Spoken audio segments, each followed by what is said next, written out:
Japan is known for its breathtaking beauty and rich culture, but it's also a land of seismic activity.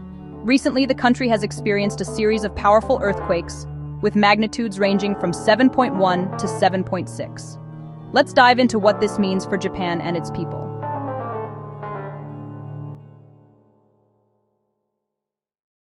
Insert relevant date, a significant earthquake struck off the coast of insert location. With a magnitude of 7.6, it sent tremors through the region, triggering tsunami alerts and evoking fear in communities.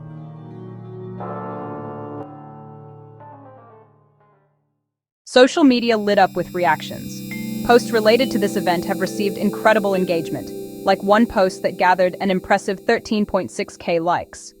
People are sharing their experiences, concerns, and safety messages.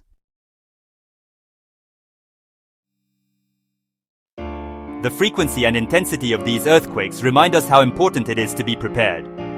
Japan has advanced early warning systems, but the reality is, natural disasters can strike without warning. Here are a few safety tips to remember during an earthquake. 1. Drop, cover, and hold on. 2.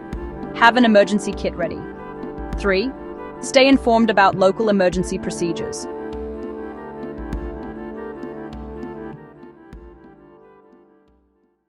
The resilience of the Japanese people shines through difficulties. Communities are uniting, helping each other rebuild, and sharing vital information through social media platforms. As Japan navigates through these tumultuous times, let's stand together in support. Share safety tips, stay informed, and help each other out. Remember, preparedness is key. Follow us for updates and insights on Japan's earthquake situation. Share this video to spread awareness and help keep your community safe. Together, we can make a difference.